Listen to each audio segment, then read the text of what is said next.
Afghanistan border पर तालिबान पाक सेना में झड़प, 3 तालिबानी लड़ाके ढेर, 1 पाक सैनिक की मौत। 4 दिन पहले पाकिस्तान ने एयर स्ट्राइक की थी। अब खबर विस्तार से। तालिबान ने शुक्रवार को अफगान सीमा के पास कुर्रम इलाके में पाकिस्तानी सैनिकों पर हमला कर दिया। न्यूज एजेंसी ANI के मुताबिक इसमें 1 पाक सैनिक की मौत हो गई है, वहीं कम से कम 9 घायल हैं। पाकिस्तान की तरफ से की गई जवाबी कार्रवाई में 3 तालिबानी लड़ाके भी मारे गए हैं। रिपोर्ट के मुताबिक दोनों ओर से कुर्रम बॉर्डर के पास फायरिंग अभी भी जारी है। इसके अलावा पाक अफगानिस्तान के बीच पक्तिका बॉर्डर पर भी झड़प जारी है। अफगानी रक्षा मंत्रालय ने कहा कि शुक्रवार तड़के 4 बजे दक्षिणी सीमा पर अफगानिस्तान और पाकिस्तान सैनिकों के बीच झड़प हुई है। इसके बाद वहां खोजतन में रहने वाले लोगों को सुरक्षित स्थान पर भेजा गया है। हालांकि हमले में कितने लोगों की जान गई, इस बारे में कोई आधिकारिक जानकारी नहीं दी गई है। इससे पहले 24 दिसंबर को पाकिस्तानी सेना ने अफगानिस्तान बॉर्डर के पास पक्तिका में एयर स्ट्राइक किया था, जिसमें 46 लोग मारे गए थे। पाकिस्तान ने इस हमले में पाकिस्तानी तालिबान संगठन TTP के संदिग्ध ठिकानों को निशाना बनाने का दावा किया था। पाकिस्तानी PM ने तालिबान से एक्शन लेने को कहा। इससे पहले शुक्रवार को पाकिस्तानी PM शहबाज शरीफ ने आतंकी संगठन तहरीक-ए-तालिबान पाकिस्तान TTP पर कार्रवाई की चेतावनी दी थी। PM शरीफ ने कहा था कि TTP को अफगान की धरती का इस्तेमाल पाकिस्तान के खिलाफ आतंक फैलाने के लिए नहीं देंगे। हम चाहते हैं कि अफगान सरकार TTP के खिलाफ कड़े रुख अपनाते हुए कार्रवाई करे। तहरीक-ए-तालिबान पाकिस्तान TTP एक आतंकवादी संगठन है। इसकी स्थापना साल 2007 में हुई थी। यह संगठन पाकिस्तान की सरकार को हटाकर वहां तालिबानी शरिया कानून लागू करना चाहता है। TTP कई कट्टरपंथी गुटों का समूह है जो पाकिस्तान के भीतर स्वतंत्र रूप से काम कर रहे हैं। TTP के पास 30,000 से अधिक हथियारबंद आतंकी हैं। 2022 से TTP ने पाकिस्तान पर हमले तेज किए। पाकिस्तान अक्सर आरोप लगाता है कि पाकिस्तानी तालिबान अफगानिस्तान के जमीन का इस्तेमाल करके उस पर आतंकी हमले करता है। हालांकि पाकिस्तान के इन आरोपों को अफगानिस्तान ने खारिज करता रहा है। अफगानिस्तान में 2021 के तालिबान की वापसी के साथ ही पाकिस्तानी तालिबान TTP मजबूत हुआ है। TTP ने नवंबर 2022 में पाकिस्तान के साथ सीज फायर को एकतरफा तौर पर खत्म कर दिया था। इसके बाद उसने पाकिस्तान पर हमले तेज कर दिए हैं। पिछले कुछ महीनों में TTP ने पाकिस्तान के कई सैनिकों और पुलिसकर्मियों की हत्या की है। पड़ोसी देशों में पहले भी एयर स्ट्राइक कर चुका है। पाकिस्तान ने 17 जनवरी को ईरान में एयर स्ट्राइक की थी। पाकिस्तान ने दावा किया था कि उन्होंने ईरान के सिस्तान बलूचिस्तान में BLA के कई आतंकियों को मार गिराया। पाकिस्तान BLA को आतंकी संगठन मानता है। हालांकि ईरान ने कहा था कि पाकिस्तान की एयर स्ट्राइक में 9 आम लोग मारे गए हैं। इनमें 4 बच्चे और 3 महिलाएं हैं। दरअसल पाकिस्तान ने यह हमला ईरान के एयर स्ट्राइक के जवाब में किया था। ईरान ने 16 जनवरी की रात पाकिस्तान के बलूचिस्तान में ईरान ने मिसाइल और ड्रोन से हमला किया था। ईरान ने कहा था कि उन्होंने पाकिस्तान में आतंकी संगठन जैश-अल-अदल के ठिकानों को निशाना बनाया था। पाकिस्तान में होती है आत्मघाती हमलावरों की बिक्री, अफगानिस्तान में मिलती है ट्रेनिंग।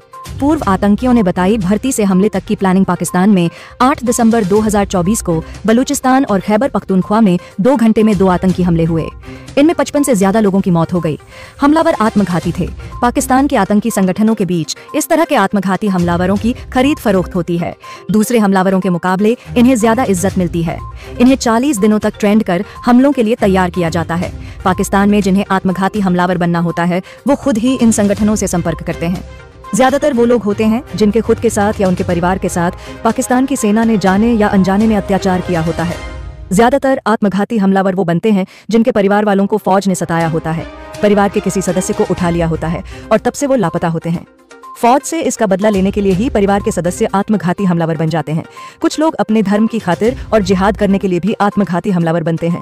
इन हमलावरों की उम्र ज्यादा नहीं होती है। ज्यादातर की उम्र 18 से 25 के बीच होती है। TTP के पास अभी कम से कम 120 आत्मघाती हमलावर हैं। पाकिस्तान में होती है आत्मघाती हमलावरों की बिक्री, अफगानिस्तान में मिलती है ट्रेनिंग। पूर्व आतंकियों ने बताई भर्ती से हमले तक की प्लानिंग। इस्लामाबाद। पाकिस्तान में आत्मघाती हमलावरों को ज्यादा से ज्यादा 1 करोड़ और कम से कम 10 लाख रुपए दिए जाते हैं। पाकिस्तान में शुक्रवार को बलूचिस्तान और खैबर पख्तूनख्वा में 2 घंटे में 2 आतंकी हमले हुए।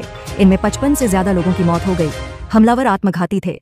पाकिस्तान के आतंकी संगठनों के बीच इस तरह के आत्मघाती हमलावरों की खरीद फरोख्त होती है। दूसरे हमलावरों के मुकाबले इन्हें ज्यादा इज्जत मिलती है। इन्हें 40 दिनों तक ट्रेंड कर हमलों के लिए तैयार किया जाता है। TTP यानी तहरीक-ए-तालिबान पाकिस्तान के प्रवक्ता रहे एहसानुल्लाह ISIS यानी Islamic state of Iraq and Syria और BLA यानी बलूचिस्तान लिबरेशन आर्मी में काम कर चुके आतंकियों से सवाल किए हैं। TTP और BLA के आतंकियों ने नाम न बताने की शर्त पर सभी जवाब दिए हैं। सवाल 1, आत्मघाती हमलावरों को कैसे चुना जाता है? जवाब, पाकिस्तान में जिन्हें आत्मघाती हमलावर बनना होता है वो खुद ही इन संगठनों से संपर्क करते हैं।